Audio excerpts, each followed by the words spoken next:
Welcome back to the Spirit of Independence. This is Lesson 2, Uniting the Colonists. We have two topics in Lesson 2, Trouble in Massachusetts and Crisis in Boston. Our related vocabulary terms are rebellion, open defiance of authority, propaganda, ideas or information intentionally spread to harm or help a cause, and the term Committee of Correspondence, an organization that spread political ideas and information through the colonies. Okay, Committee of Correspondence is actually more like a proper noun. I should point that out. It's actually an organization, so it's very specific to this period of time. Our before reading scan tells us a lot. I mean, this section, which kind of looks rather short, I don't think it's maybe it's as short as it looks, but we have trouble in Massachusetts. We know we're going to have tension on the street and spreading the news. What news is spreading? That's a good question. And I can ask that question when I do a before reading scan. Also, we have crisis in Boston, a Tea Party, and then something called the Intolerable Acts. More laws. We know when the British passed laws during this time, this is never good, right? So, a Tea Party. And notice page 118, the colonists angry at Tea Act throw shiploads of tea into the harbor. That kind of tells you what this Tea Party is. So this Tea Party sounds like a protest, at least to me. And I'll walk away from this thinking that as well. So again, we're going to use our during reading strategies for this lesson. Making connections, relating what we already know about the subject to what we're reading. Okay, and we can do that pretty well now, can't we? I mean, we got enough background knowledge. We have what's called a frame of reference to fall back on, so it's easy to do that. By comparing our experiences with what we're reading, interacting with the text, looking for main ideas and supporting details, looking how the text is organized. And sometimes this text, and it should be, it's a history book, is organized according to historical inferences. Compare and contrast. How are things similar and different? Cause and effect. This led to that. Continuity and change. How are things staying the same? How are they changing over time? Historical relevance is how it relates to our modern day. Historical context is how it relates to events during that period. And then periodization. And I think at this point, most of us see that we are leaving the colonial period and entering the revolutionary period of American history. If you haven't gotten that point from the last lesson, you know it's true now. Let's see if a lot of the same trends take place here in this lesson. Finally, we're going to clarify understanding. We'll use photographs, charts, and graphics like the one on the Tea Party. We'll decide whether our information is fact and opinion. So those are our during reading strategies. After we're done reading, we'll summarize in writing. We'll do that at the end. We'll respond by drawing logical conclusions about the topic and forming our own opinions about what we read. And again, I will use the guiding questions and progress check questions that are built into the text to do that. And again, we'll evaluate. This is looking at the evidence to reach conclusions. I added stuff to this one. You're going to notice it. And the reason I added it, I felt the authors left out some important key points. And you'll notice I'm going to put those in here just to fill in the blanks. Form judgment about whether a selection is objective or biased. Now, I think the writers of this textbook intended to have a lot of objectivity here and wanted to avoid any chance of having too much bias, but we'll discuss what's bias about this when we get there. Okay, and again, this is normally used for document analysis other than textbook reading, but when we evaluate, we can draw insights or we can come up with insights of our own. We can draw inferences from the text, and come up with our own ideas about it. And you'll notice I've been doing that. So certainly you can do that when you evaluate. So let's get to the main questions here. How did Americans react to the Boston Massacre? And right away, I see this word massacre. And if you're not familiar with that word, that's like when a lot of people are killed, violently in a group, in an event, like lots of people are suddenly slaughtered. A massacre, right? So right away, I see that term and I'm like, whoa. I mean, there's going to be some kind of massacre here. Okay. How did the Boston Massacre affect the relations between the colonists and the British? Well, if the British committed the massacre, this ain't going to go over well, right? It ain't going to go over the other way either. If the colonists massacred the British, I can't imagine that. So massacres never end well. So it's something to keep in mind. And I think we know why conflict developed now. And again, we noted in the last lesson that this is a different type of conflict than between the French and the British. French and the British had to do with mercantilism and who controlled what regions, resources, whose empire was controlling what region. It was more of like a macro or large scale war issue between two major nation states. Here we see something quite different. Here we see conflict within one state, Great Britain and its imperial holdings.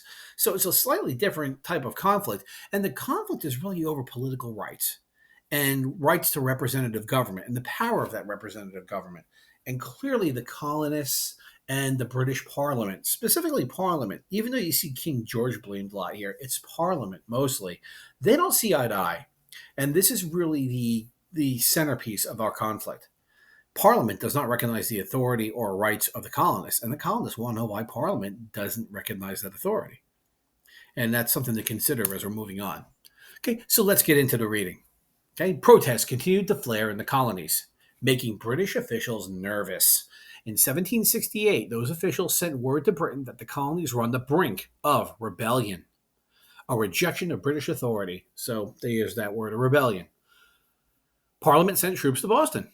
As angry colonists jeered, the Redcoats set up camp in the center of the city. If you're not familiar with this term, jeered, it's like mocked, made fun of. Clearly the colonists did not want these Redcoats in town. For many colonists, the British act went too far. First, the colonists were convinced that the British had passed laws that violated colonial rights.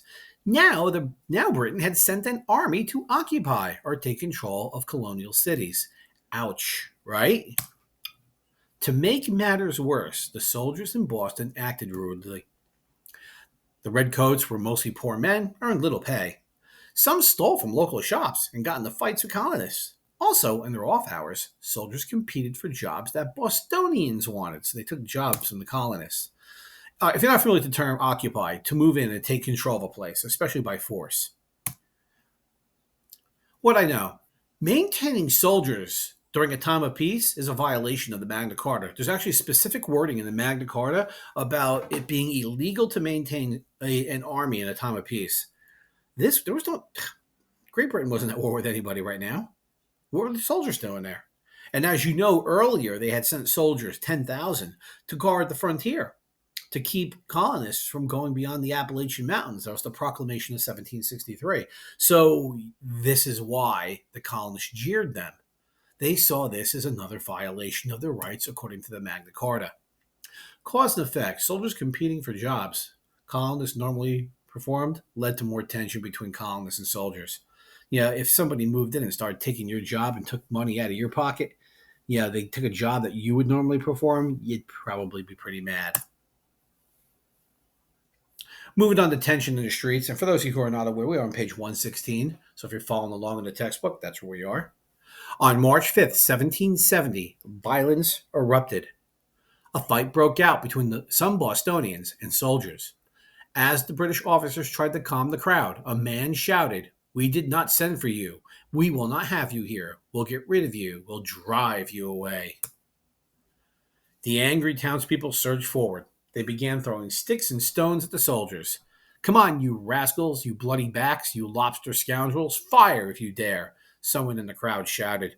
Now, keep in mind, this is Boston, New England. Lobster was kind of believe it or not, back then, lobster was considered a dish for the poor. It was a cheap meal. Yeah, believe it or not. So the Redcoats wear red coats. They look like lobsters, and that's where this terminology comes from. After one soldier was knocked down, the nervous Redcoats did fire. They killed 5 colonists. Among the dead was Crispus Attucks, a dock worker, who was part African and part Native American. One Bostonian cried, "Are the inhabitants to be knocked down in the streets? Are they to be murdered?" The colonists called the tragic encounter the Boston Massacre. So there's our Boston Massacre. Now we know what that is. Okay, so again, this is we see what's going on here. An encounter is a sudden, often violent clash, if you're not familiar with that terminology. I'd like to point out personal observation here. I've seen this myself. Often when two opposing groups come into conflict with no way to resolve those differences, the conflict can only escalate into an incident. And that's never good. I mean, this is why it's bad to start taunting people, or in a group, you start pushing people around, to make a personal connection here. I've seen fights start this way, right? I mean, people start calling each other names. They start talking about their moms. All of a sudden, someone gets angry. Then there's pushing, then there's shoving. And all of a sudden, there's a fight. And if other people jump in, it turns into a giant incident. So this is exactly what happens in this Boston Massacre. It just simply escalates out of control. Cause and effect. People taunting and threatening the soldiers led them to fire on the colonists. They got scared. They feared for their lives. They opened fire. So that's basically what happens in this event. So, spreading the news. Colonial leaders used the killings as propaganda, information designed to influence opinion.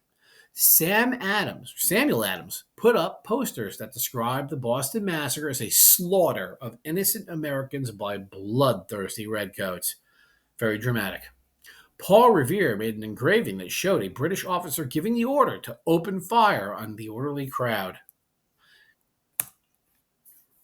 The Boston Massacre led the colonists to call for stronger boycotts of British goods. Troubled by the growing opposition in the colonies, Parliament repealed all the Townshend Act's taxes on British imported goods except the one on tea. In response, the colonists ended their boycotts, except on tea. Trade with Britain resumed. Still, some colonists continued to call for resistance to British rule. In 1772, Samuel Adams revived the Boston Committee of Correspondence, there's your vocab term, a group used in earlier protests. This group circulated calls for action against Britain. Soon, committees of correspondence sprang up through the colonies, bringing together protesters opposed to British measures. Historically, when authorities take extreme action, they open themselves up to scrutiny means heavy criticism, and attack from those who oppose their power. When authority does something awful to a crowd, like what's been done here, it becomes easy for the people who were victimized to point out the injustice of the actual oppressors, the people. So this is such an incident. Notice the term propaganda is used here because really Sam Adams and Paul Revere make the soldiers out to be bloody killers, murderers. These redcoats are just out for blood. They're like vampires, man. They want to take everybody's blood. That's all they want. And honestly, this propaganda worked. It got people worked up. So really, the authorities here set themselves up for trouble. Once they fired on the crowd, now guys like Samuel Adams and Paul Revere can take this and run with it and make it out to be something even more than what it is. That's something to keep in mind. And again, you'll notice that this seems like a victory at the end for the colonists. The Townshend Acts are repealed except on tea, but they still boycott tea from Britain. So still, no one's happy. Still a lot of conflict. Americans reacted to the Boston Massacre by accusing the British of being bloodthirsty murderers and continuing more boycotts against British goods. So this is just going to continue on. And again, as I noted, the propaganda does work here. The British are seen as bloodthirsty, and the boycotts continue on tea. On page 117, there is a picture of Crispus Attucks. He was one of the first Americans to be killed, in the name of American liberty. And it should be pointed out that he is African American. So one of the first deaths, really, in this Revolutionary War was an African American man named Crispus Attucks, and that should not be overlooked here. What your textbook doesn't really get into, because this is the end of the section actually, is that John Adams defends the Redcoats. 7 months after the Boston Massacre, the soldiers involved were brought to trial. John Adams, then a young lawyer, defended the soldiers. Adams was not a great supporter of the British. He didn't love the British, but he wanted the soldiers to receive a fair trial. Adams convinced the judge to place non-Bostonians on the jury because it was difficult to find impartial citizens in Boston. Everybody had an opinion about the Redcoats in Boston. During the trial, Adams argued there was so much confusion before the shooting that the commanding officer's orders were difficult to determine even by the people in the crowd. Eyewitnesses presented contradictory. That means opposing evidence. Like one person was saying one thing, somebody else was saying something else that was completely different. And that's contradictory evidence. You got one person saying, oh, yeah, the commander was up front and he said fire, or he was in the back and he said fire. And someone else might say, no, the commander didn't say it, the crowd said it. So that's contradictory evidence, right? On whether the commander even ordered his troops to fire. Therefore, reasonable doubt existed, and the commander and several soldiers who claimed self-defense were found not guilty. How about that? Only 2 soldiers are found guilty of manslaughter and were branded on the thumbs as first offenders per English law. To Adams and the jury's credit, the British soldiers received a fair trial despite the hatred people had toward them. And you got to give it to Adams here. Adams believed everyone deserved a fair trial, even those people you didn't like. So this was something we've talked about earlier about that. That sometimes you have to defend anyone, even if you don't like them, right? What's interesting here is John Adams is a future patriot and founding father of the United States. He defended redcoats. Adams did so because he believed everyone, even redcoats, deserved a fair trial. I mean, can you think of anyone else in your life who would have such principles? They put their principles ahead of their personal opinions and positions. I mean, that is really hard to find, that someone puts principles instead of their own personal points of view ahead of themselves. And it's a hard thing to find in the modern world. Let's do our recall, respond, and evaluate here. The fear of rebellion in Boston led the governor to request more troops, which led to trouble in Massachusetts. Tension rose in the streets as the presence of soldiers and the fact that the soldiers competed with colonists for jobs led to an incident on March 5th, 1770, where British soldiers fired on colonists, killing 5. News spread of the Boston Massacre, leading to more protests and opposition to British rule. Americans reacted to the Boston Massacre by using propaganda to portray the British soldiers as murderers, by calling for more boycotts against the British, and by reviving the Committee for Correspondence to spread the message of resistance to other colonies. British and colonial relations became very tense. It should be after the Boston Massacre. The British point of view for the evaluation or perspective seems missing from this reading. It would have reduced the bias of the incident if the reading covered more of John Adams' defense of the soldiers. That's why I added that in. I wanted you to see that these soldiers actually were found not guilty ultimately, and that they did actually receive a fair trial, which is rather interesting, right? You wouldn't expect a colonial to defend these soldiers, but they did receive a fair trial. So I would have actually liked to have seen something about that, even a sidebar. And no offense, there's a lot of room on page 117 on the side. They could have thrown what I said here right there. I would have liked to have seen that myself in the reading. Okay, hey, this ends the first section. Okay, so here's our source information. Once again, using Discovering Our Past, the History of the United States while we're doing this. This read-along is created for educational use only. It's a supplemental tool. It's not to be sold or purchased in any manner. It's just simply here to make you a better student.